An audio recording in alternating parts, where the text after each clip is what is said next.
Hey, salut les baroudeurs. Et on est reparti pour un nouveau bivouac. J'ai changé de secteur, puisque l'un des problèmes que j'ai toujours, c'est de rencontrer les coupes rases. Et j'ai eu vent que dans ce secteur, il n'y en avait pas. Et je me trouve dans un parc national. Alors j'avais bien regardé sur Google Satellite, mais enfin comme les images ne sont pas toujours à jour, il peut y avoir des coupes rases malgré que sur Google Satellite on ne les voit pas. Il s'agit du parc de Hainich qui se trouve en Allemagne de l'Est, un petit peu en Allemagne de l'Est. Et c'est un tout petit parc national, comparativement à un parc national en France. Les parcs nationaux en Allemagne peuvent littéralement faire la taille d'une forêt domaniale en France. Donc il y a beaucoup plus de parcs nationaux. Par contre, ils peuvent être tout petits, très localisés. Et aussi des critères caractéristiques qui en font un parc national ne sont pas les mêmes qu'en France. Donc voilà, ça s'appelle parc national. Pour nous, il faut le dire vite. Quand on y est, voilà, ça s'apparente à un petit bout de parc régional. Mais ça n'a pas forcément voilà, l'ampleur, la grandeur et le prestige d'un parc national. Malgré tout, voilà, les parcs nationaux sont, voilà, malgré tout, en général, il y a une biodiversité importante, de nombreuses espèces protégées, et puis une non-intervention en principe, sauf pour raison de sécurité ces dernières années du fait du scolite. C'est pour ça que malgré que ce soit un parc national, c'est pas à l'abri qu'il y ait quelques coupes rases, mais en principe, il y a plus de feuillus que de résineux dans celui-ci, donc je devrais pouvoir trouver de la forêt profonde avec de gros arbres. C'est ce que je viens chercher ici. Alors, je me trouve dans un observatoire pour vous faire un petit point de situation, une présentation générale des lieux. Et donc, voilà, je suis remonté depuis la plaine. Et c'est assez simple. Il s'agit de la largeur. Donc là, on est sur une colline. On est... ce que j'ai marché depuis la plaine, c'est la largeur. Et puis donc derrière moi à gauche, c'est la crête et ça redescend derrière dans la forêt. Et tout le parc national s'étire en longueur, c'est-à-dire de ce côté-ci dans la forêt. Si ce n'est que de ce côté-ci, c'est pas le parc national, puisque le parc national ne recouvre pas la totalité du massif. Donc en l'occurrence, le parc national se trouve plutôt derrière moi, donc à droite de l'écran, dans le début de forêt qu'on peut voir ici. Et là, cette vue est splendide et je suis presque triste de quitter cette tour d'observation parce que ça promet un joli soleil couchant pour ce soir. À vrai dire, la météo est tellement changeante ces derniers temps que je suis très chanceux d'avoir ce temps-là. Et il risque fort de pleuvoir dans les prochaines heures ou bien cette nuit, et puis d'avoir un temps complètement pourri demain. Je serais très étonné.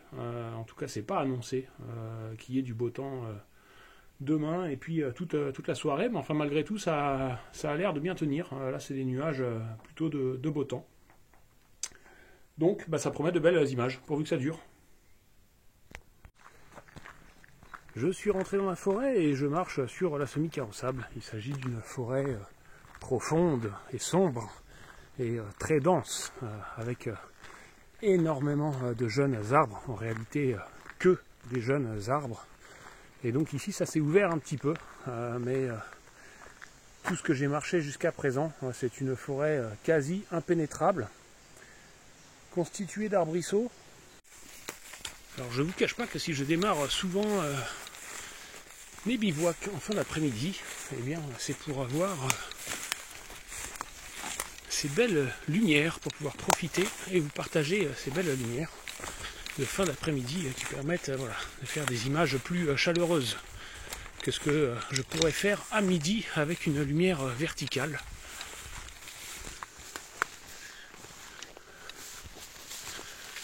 Et donc là voilà, on peut trouver des coins absolument sublimes.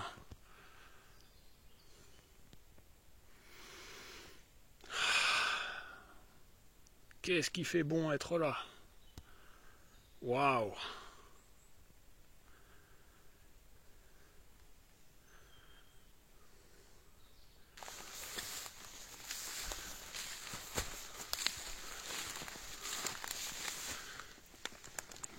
même des petites framboises sauvages. Elles ont toutes été mangées.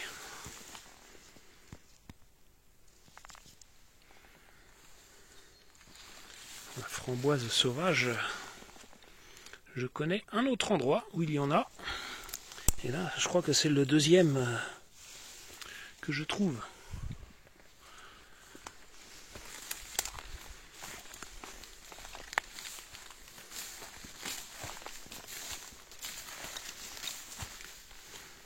Ah, ça c'est magnifique. On a des petits arbrisseaux qui poussent pour prendre la relève. Plus tard, ils sont en attente.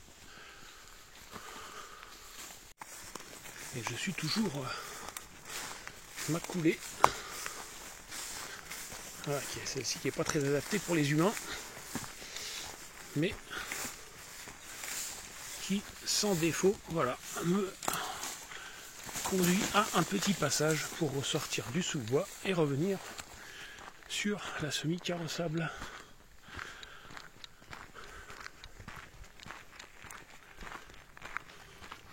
Et nous arrivons maintenant à une intersection et le soleil est à droite.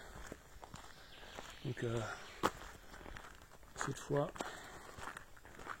voilà, on est sur la crête et on peut voir que le bois, voilà, a tendance va à redescendre derrière. Et donc le choix à gauche ici, le parc national, mais pas de soleil couchant. Et puis les lumières de dos, tandis qu'à droite, les belles lumières du soleil couchant de face. Et je vais choisir le soleil levant. Le soleil levant et le parc national. C'est ça que je viens découvrir. Alors en Allemagne, les vestiges de la guerre sont différents de ceux que l'on a en France.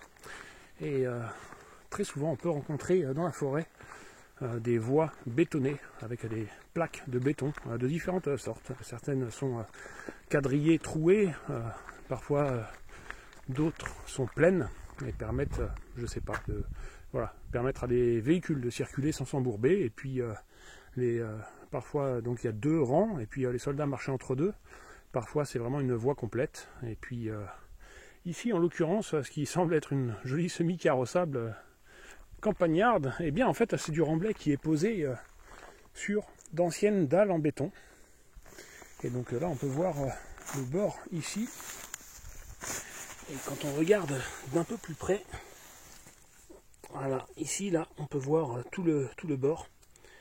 Là ça a plutôt un aspect de pierre, mais toute la longueur de cette route, cette semi-carrossable est comme ça. Et avec du remblai posé dessus.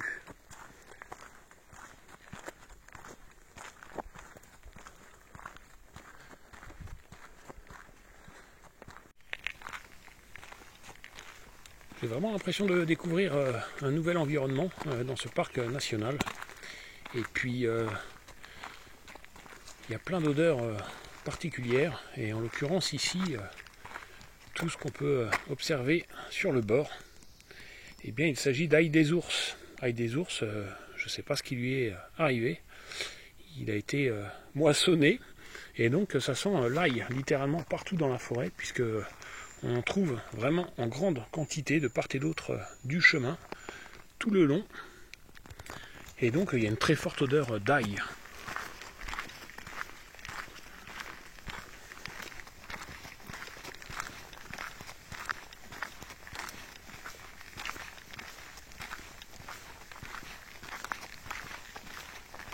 Voilà. Alors dans ce genre de forêt, en réalité, ce sont les arbres qui décident de l'endroit où on dort et pas nous. Nous, on choisit un secteur. Et une fois qu'on est sur le secteur, ce sont les arbres qui vont nous dicter, nous imposer l'endroit. Puisque voilà, on voit ce genre d'arbres ou ce genre de branches qui tombent partout. Il y en a littéralement partout. Le sol est jonché de branches. Et puis, les arbres comptent énormément de branches mortes. Et donc c'est vraiment l'inspection de la canopée qui va décider en fait de l'endroit où on va s'installer, et puis des arbres alentours qui sont susceptibles de tomber, qui sont déjà morts sur pied et qui sont susceptibles de tomber. Et en prenant tout ça en considération, eh bien c'est ça qui nous indique à quel endroit on va pouvoir s'installer par élimination.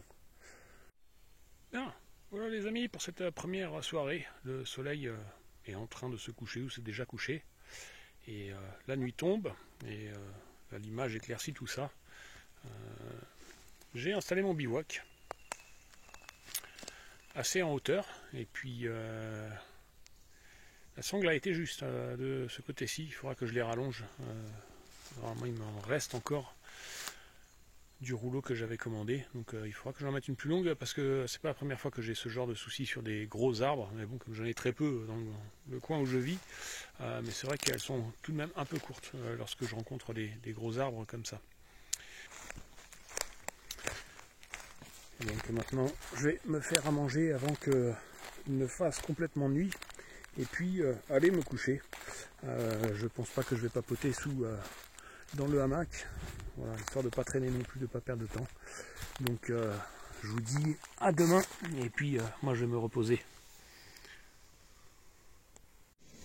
Le café infuse, et puis un truc que je me fais souvent en bivouac à manger, c'est ce genre de fromage à poêler. C'est pas mal du tout, parce que ça se conserve très bien sans être au frais, et ça coule pas, et ouais, ça se conserve plusieurs jours, au moins 3 jours, on peut les garder 3 jours, voire plus. Ça dépend de la température qu'il fait évidemment, mais ça se conserve très bien, c'est scellé sous vide comme ça. Donc il n'y a pas de problème d'odeur, il n'y a pas de risque que ça coule si ça venait à fondre. Et même quand il fait assez chaud, en fait, le truc ne devient pas coulant. Alors je ne sais pas comment c'est fabriqué, je ne sais pas exactement ce qu'il y a dedans, mais ça a plus ou moins un goût de fromage qui est pas mauvais. Et puis ça se fait cuire à la poêle ou réchauffer à la poêle. Donc c'est un truc qui est assez sympa, qui apporte pas mal d'énergie, de matières grasses, etc., de calories, qui prend pas beaucoup de place.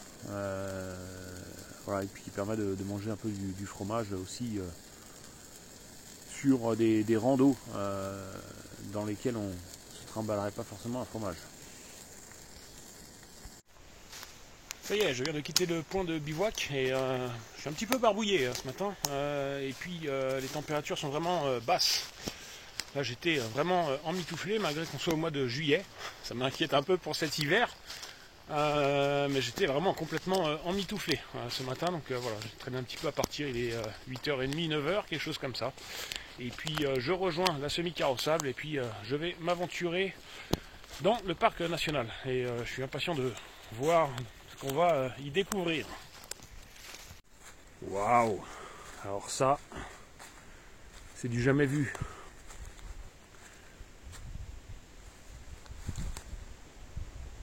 C'est du jamais vu.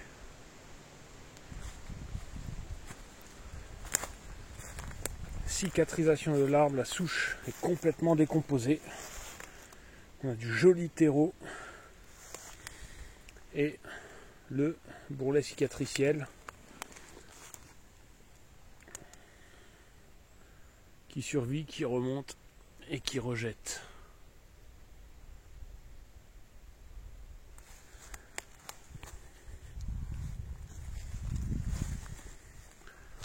Alors ça c'est incroyable.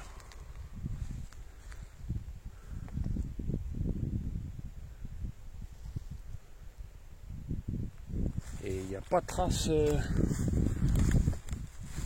de l'arbre. Donc il est, j'imagine, complètement décomposé. Et ouais, pour que je suppose que ouais, ça c'était un reste. Il a dû casser, il devait rester une partie debout là, et puis qui a cicatrisé sur le bord. Je pense pas, ça a dû repousser sur l'arbre, il a dû casser en hauteur, il devait rester le bas du tronc qui a pourri, séché, pourri. Et ça qui a repoussé dessus pour le cicatriser. C'est un cas classique, on voit parfois comme ça un arbre cassé, mort, et puis ça repart complètement sec, et puis ça repart de la base pour tenter de le recouvrir. Et je pense que c'est ce qui a dû se passer, et puis la partie à l'intérieur a complètement terminé de pourrir, et le bourrelet cicatriciel qui tentait de recouvrir l'arbre mort, voilà, subsiste et fait de nouveaux rejets. C'est vraiment ce qui s'appelle renaître de ses cendres. Waouh! Ça c'est un monument de la nature.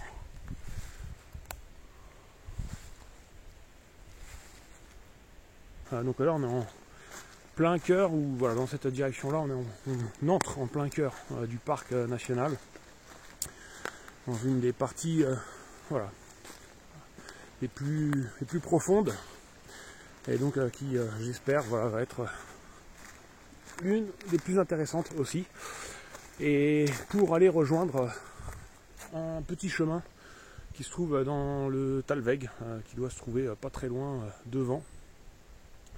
Donc le programme, voilà, c'est de passer à travers bois pour aller rejoindre ce petit Talweg. Et il va falloir que je garde les yeux grands ouverts parce que c'est un petit peu venteux. Et il y a plein d'arbres morts sur pied partout. Donc c'est pas le tout de passer en hors-piste. Si c'est pour me prendre un arbre mort sur la tronche.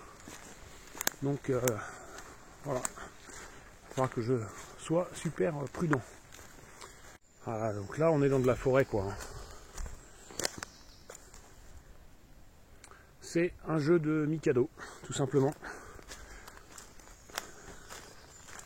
Et donc ça va être intéressant de se rendre compte un peu des difficultés qu'il peut y avoir à évoluer dans une forêt. Et tout ça est assez récent, hein, voilà, c'est pas des trucs qui ont 20-30 ans.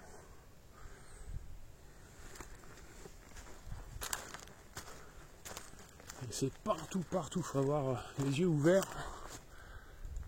Là, on a un arbre penché là, il y en a un dans l'autre sens. Donc il faut avoir les yeux ouverts et puis analyser un petit peu aussi pour anticiper une trajectoire qui soit la plus safe possible.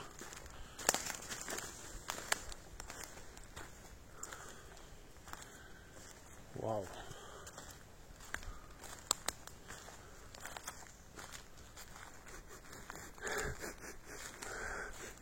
Il y a des gros cervidés dans le coin, j'ai senti des odeurs.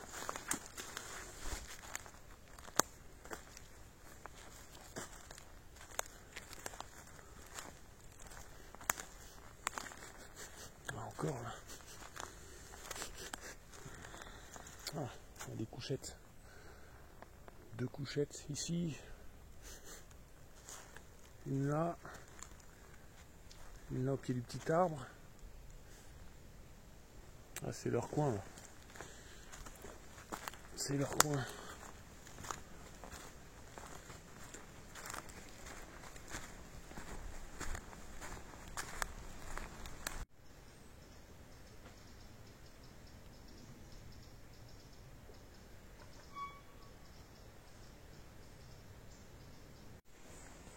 Intéressant, là ici on peut voir cet arbre mort penché et coincé entre ces 2 arbres penchés, et donc on voit qu'il a pourri là et qu'il a contraint les 2 autres arbres voilà, à grandir penchés, et puis celui-ci a pourri, et je pense que l'extrémité est pas loin de casser. Je sais même pas si c'est pas d'une manière ou d'une autre un peu greffé, mais il va finir par casser, et il va rester plus que 2 arbres penchés dont on se demandera pourquoi ils sont penchés, voilà, puisque là quand on voit le diamètre de la branche, ça n'a pas l'air si gros comparativement au diamètre de l'arbre. On a du mal à s'imaginer qu'une branche comme ça, qu'un arbre comme ça puisse faire pencher ces arbres là, mais l'état de pourrissement, voilà, indique donne une indication sur le temps que que ça a pris sur il y a combien d'années ça s'est produit. Et donc là, vu l'état de pourrissement, ces deux arbres penchés n'étaient pas aussi gros lorsque celui-ci est tombé. Et donc ils étaient en taille de pencher, quoi. Ils avaient la souplesse pour ça. La souplesse de la jeunesse. Et puis voilà. Que parfois quand on est dans les bois et puis qu'on voit un arbre comme ça un peu penché de travers et puis qu'on ne sait pas trop pourquoi, ça peut être ça, quoi, un arbre qui lui est tombé dessus il y a très longtemps, qui a pourri et puis qui ressemble plus qu'à une branche morte au sol.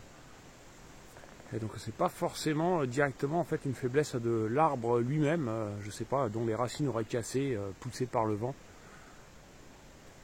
C'est parfois une simple mésaventure de jeunesse. Bien. Malheureusement, je n'ai pas eu à la caméra, mais j'ai aperçu au loin une horde de cervidés et qui avait l'air super intéressante. Il y en avait un peu de toutes les tailles, et alors je sais pas si j'ai halluciné, peut-être avec la lumière du soleil ou comme ça, mais il m'a semblé presque qu'il y avait un albinos dans le groupe. Et voilà, c'était pas ça ressemblait pas de visu, ça ressemblait pas au groupe de cervidés typique où on voit un ensemble d'individus marrons partir en courant. Et là, il y a différentes tailles, et puis ouais, il m'a semblé voir un individu assez très pâle, peut-être pas blanc, mais très clair. Et malheureusement, ils étaient assez loin. J'ai pu les voir partir en courant. Mais voilà, après là, les pister et tout, je risque de perdre 2 heures pour rien, puisqu'au final, comme ils sont sur le qui-vive maintenant, au moindre bruit douteux, ils vont poursuivre leur route. Et donc je continue dans cette partie super sauvage. Là c'est vraiment...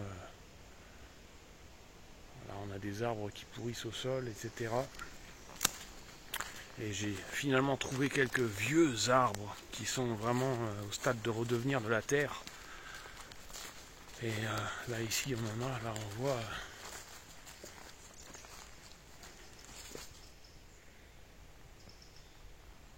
juste le reste, et voilà, ça redevient, ça se remixe dans la couche d'humus.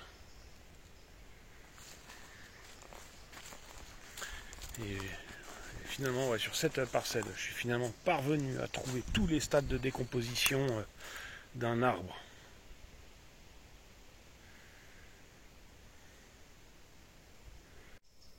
Waouh! Ça, c'est un monument de la forêt aussi.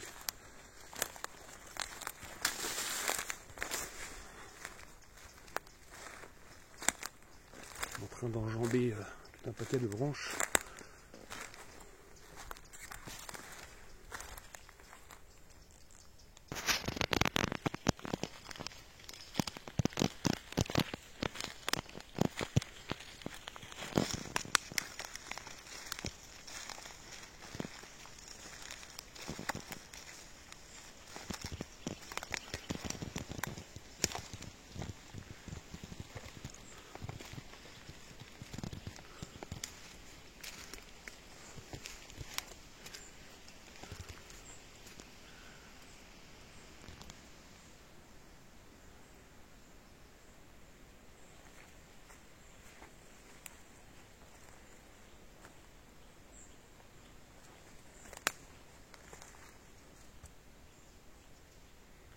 Là, il y a un terrier dedans que je ne vais pas me rapprocher. Je ne sais pas si c'est encore habité. Probablement des renards qui sont là, ou je ne sais pas quoi.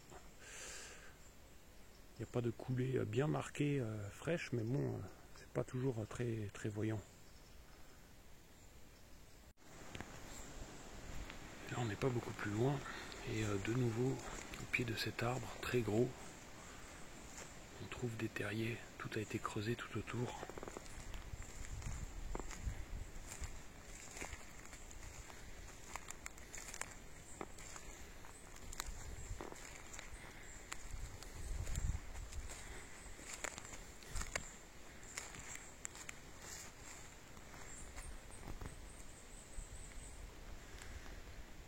C'est amusant parce que c'est à chaque fois sur des arbres qui sont très gros à la base. Sauf qu'il n'y a pas de raison qu'un arbre pousse aussi gros à la base. Et je me demande si c'est pas s'il n'y a pas un lien direct entre le fait qu'il fasse un terrier à l'intérieur, sous les racines, et le fait que l'arbre soit aussi gros.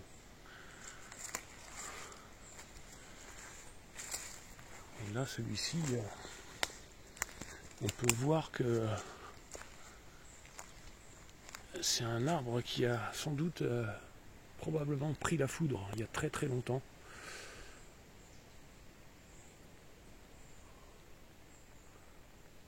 Et donc là, on voit la marque droite dans l'écorce qui remonte jusqu'en haut.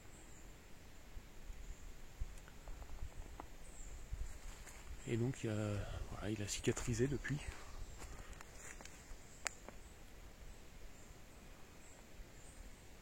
L'écorce a réussi à se former, à se reformer dans le fond avec le bourrelet cicatriciel.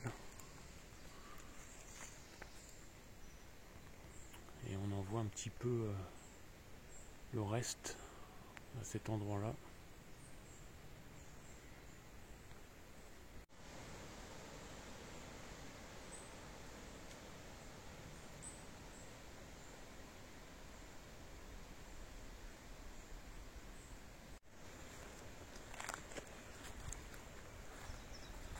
Je viens de voir quelques lignes sur les cartes topographiques auxquelles je n'avais pas prêté attention. Et en fait, ce parc national est classé à l'UNESCO. Donc, semble-t-il, on est dans un vrai parc national remarquable, si on peut dire.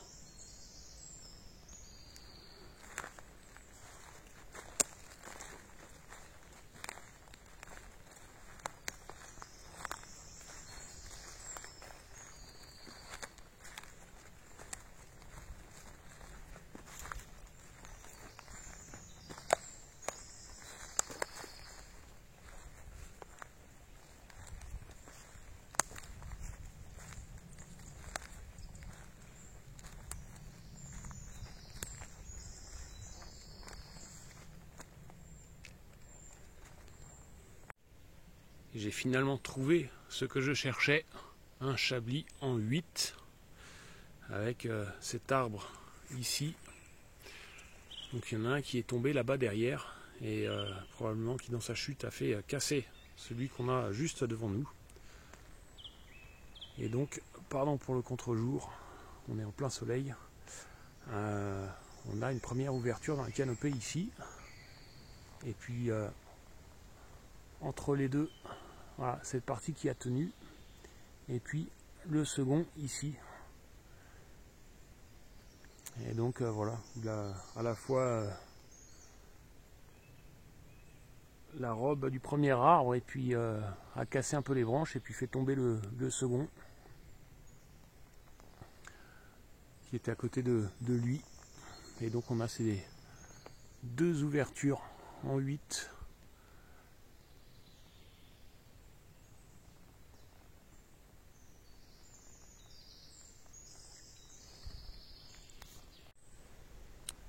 De ce côté-ci, le terrain commence à descendre. Donc j'ai finalement rejoint le Talweg que je veux rejoindre.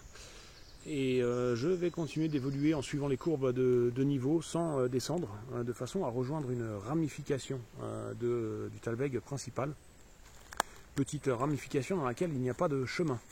Donc qui sera encore plus sauvage que le Talweg en question, avec le chemin, et qui promet d'être absolument magnifique.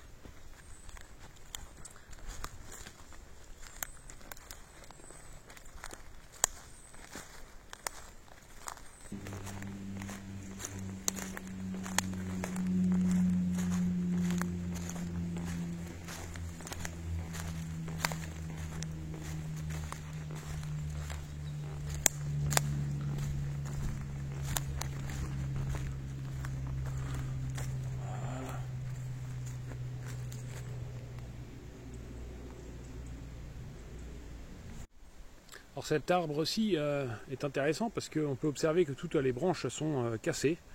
Et donc parfois quand on voit un gros arbre mort comme ça au sol, on peut savoir un peu, faire un diagnostic un peu de la façon dont il est mort. Et en l'occurrence, quand toutes les branches sont fracassées comme ça en débris, eh bien c'est que l'arbre était déjà mort sur pied et que le bois a séché sur pied. Et donc une fois que l'arbre est tombé, eh bien tout le bois sec s'est complètement morcelé. À la différence d'un arbre qui tombe du fait d'une tempête ou autre, encore vert, et qui va tomber, voilà, dont les branches ne vont pas se casser de la même manière. Et du coup, ça coïncide également avec le trou ici à la souche qui ne comporte pas de feuilles mortes. Et donc probablement, voilà, c'est un arbre qui est tombé de l'année et qui n'a pas connu le dernier automne. Autrement, il y aurait quelques feuilles mortes accumulées dans le trou. Voilà, les oiseaux sont en train de sonner l'alarme et je viens de faire une nouvelle découverte. Ici, on a un arbre fendu en deux, dont une moitié a cassé et dont l'autre moitié a survécu et continue de pousser. Donc l'arbre s'est un peu arqué.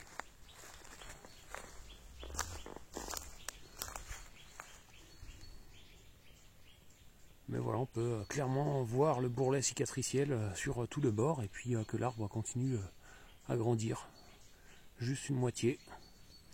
Et puis il va tenter de se consolider et puis tenir le coup.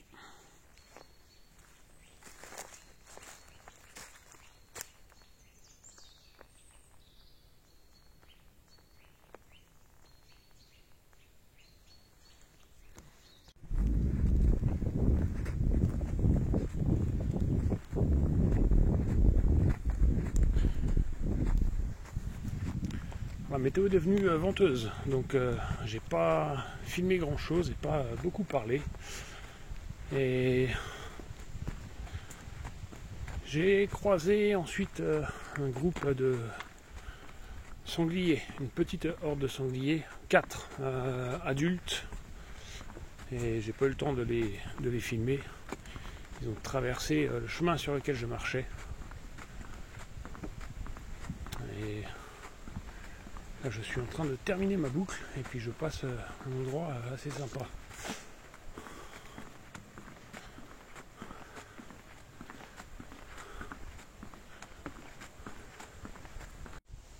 Bien, comme vous pouvez l'entendre, le vent n'est pas retombé et j'ai pas emmené de micro avec bonnette, donc c'est un peu problématique.